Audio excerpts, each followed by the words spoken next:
आज के डेट में हर इंसान, हर मनुष्य आनंद उठाने के लिए भौतिक विषयों की तरफ मुड़ते जा रहा है और यह हमारा जन्मसिद्ध अधिकार भी है, क्योंकि आनंद उठाना हमारी आत्मा का एक गुण है। और जितना संभव हो सके हम उतना ज्ञान, हम उतनी नॉलेज गेन करते रहते हैं। कोई कंप्यूटर साइंटिस्ट बन रहा है, कोई केमिकल इंजीनियर बन रहा है, कोई एक आर्टिस्ट बन रहा है। हर लोग अपने अपने फील्ड में, किसी ना किसी फील्ड में जा रहे हैं और अपने अपने फील्ड में एक किंग बनने की कोशिश कर रहे हैं। हम हर दिन नॉलेज गेन करते रहते हैं। आज के डेट में हर मनुष्य हर सब्जेक्ट के बारे में कुछ ना कुछ तो जानता ही है और कुछ विषयों के बारे में, कुछ चीज़ों के बारे में सब कुछ जानता है और सामान्य रूप में हम इसको ज्ञान कहते हैं। लेकिन जैसे हम इस शरीर को, हम अपनी बॉडी को छोड़ देते हैं, हमारा सारा ज्ञान, हमारी सारी नॉलेज नष्ट हो जाती है, समाप्त हो जाती है। पिछले जन्म में कोई व्यक्ति महान ज्ञानी हुआ होगा, लेकिन इस जन्म में उसे वापस से स्टार्टिंग से हर चीज़ों को समझना पड़ता है। वो वापस से स्कूल कॉलेजेस में जाके उसको हर एक चीज़ समझना पड़ता है, हर एक चीज़ पढ़ना पड़ता है, पढ़ना लिखना वापस से सीखना पड़ता है। पिछले जन्म में हमने जो भी ज्ञान प्राप्त की होगी वो इस जन्म में हम भूल जाते हैं। सो एक्चुअली हम कर क्या रहे हैं, हम क्या कर रहे हैं?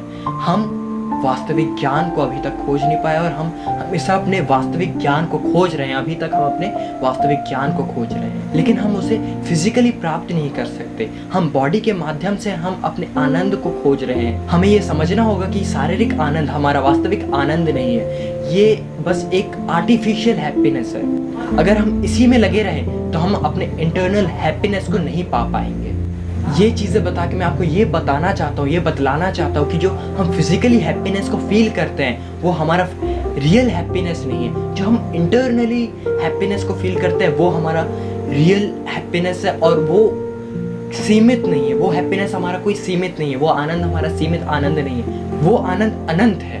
फॉर एग्जाम्पल, अगर कोई व्यक्ति हमारे फिजिक को देख के, हमारी पर्सनैलिटी को देख के, हमारे लुक्स को देख के कोई हमें कमेंट करता है, हमें कोई कॉम्प्लीमेंट देता है, सो हमें बहुत ही अच्छा फील होता है और हम उसी चीज़ में लग जाते हैं। हम अपने आउटर अपीयरेंस को सुधारने में और अच्छा अट्रैक्टिव बनाने में लग जाते हैं। लेकिन और अगर कोई व्यक्ति हमें उस चीज़ को देख के अच्छे अच्छे कॉम्प्लीमेंट्स देते हैं तो हम उसी में खुश होने लगते हैं। ये आपको समझना पड़ेगा कि क्या ये सच में यही हैप्पीनेस है? नहीं। लेकिन और जब आप ये अपने आप से ये क्वेश्चन करते हैं तो आपको समझ में आता है कि नहीं यार, ये एक रियल हैप्पीनेस नहीं है। और दूसरी तरफ आप किसी इंसान की, किसी व्यक्ति की आप हेल्प करते हैं, किसी भी तरीके से आप उस व्यक्ति की हेल्प करते हैं, सो आपको इंटरनली बहुत ही हैप्पी फील होता है, इंटरनली आपको बहुत ही अच्छा फील होता है। सो ये कहलाती है रियल हैप्पीनेस। फॉर एग्जाम्पल हम लेते हैं जो बिल गेट्स हैं, वॉरेन बफेट है, ये इनके पास बहुत पैसा है लेकिन ये अभी भी काम कर रहे हैं, अभी भी हार्ड वर्क कर रहे हैं। इनके पास इतना पैसा है कि अभी अगर ये बैठ के अपनी पूरी जितनी भी इनकी लाइफ बाकी है, ये अपनी लाइफ बहुत ही खुशियों से स्पेंड कर सकते हैं, लेकिन अभी भी ये मेहनत करते हैं और अपना जो भी कमाते हैं। बिल गेट्स जो हैं उन्होंने अपनी 90% जो भी उनकी इनकम थी वो डोनेट कर दी अपनी चैरिटी में, बिल एंड मैंडेला फाउंडेशन में।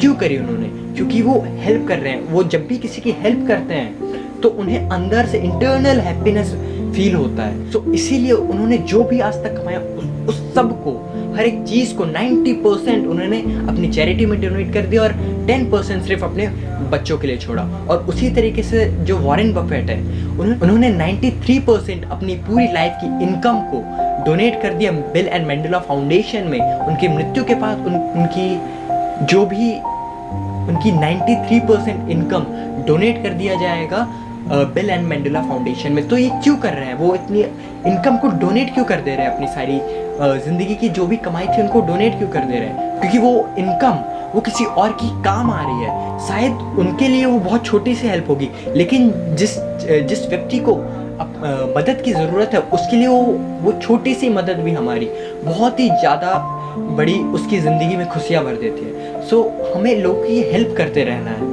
इसी से हमें इंटरनली हैप्पीनेस मिलेगा। इस हैप्पीनेस की कोई लिमिट नहीं होगी, ये इन्फिनाइट हैप्पीनेस होगी। और इसी का मैं और एक उदाहरण देना चाहूँगा। और जो भी मैंने अभी तक आपको बताया ये मैंने एक बुक को रीड करके बताया है और मैं उस बुक से क्या समझा, मैंने ये चीज़ आपको छोटी सी वीडियो में आपको समझाने की कोशिश करी है। सो इस बुक का नाम है जन्म और मृत्यु से परे और इनके जो ऑथर हैं वो श्रीला प्रभुपद हैं और ये बहुत ही अच्छी बुक है। और आप स्वामी विवेकानंद को तो जानते होंगे, लेकिन आप श्रीला प्रभुपद जी को नहीं जानते होंगे। श्रीला प्रभुपद एक ऐसे व्यक्ति थे जिन्होंने हमारी हिंदू बुक को, हमारी भगवत गीता को पूरे विश्व में, पूरे वर्ल्ड वाइड स्प्रेड कर दिया, हमारे भगवत गीता के ज्ञान को। और आपको ये यकीन नहीं होगा कि श्रीला प्रभुपद कौन है। तो ये इस्कॉन के फाउंडर आचार्य हैं। और आपको ये जान के बहुत आश्चर्य होगा कि जो इस्कॉन है वो आज की डेट में 14 लाख बच्चों को हर रोज़ फ्री में भोजन प्रोवाइड करता है, फ्री में उनको खाना खिलाता है। और हर रोज़ हर इंसान को वो फूडिंग प्रोवाइड करते हैं और भी कई सारे अच्छे काम करते हैं। लेकिन उन्होंने आज तक अपने आप को कभी प्रमोट नहीं किया, अपने आप को कभी एडवर्टाइज नहीं किया। उन्होंने सिर्फ अपने कर्मों में ध्यान दिया और वो कर्म करते चले गए। और आज इस्कॉन पूरे वर्ल्ड वाइड फेमस है भगवत गीता के ज्ञान को फैलाने में।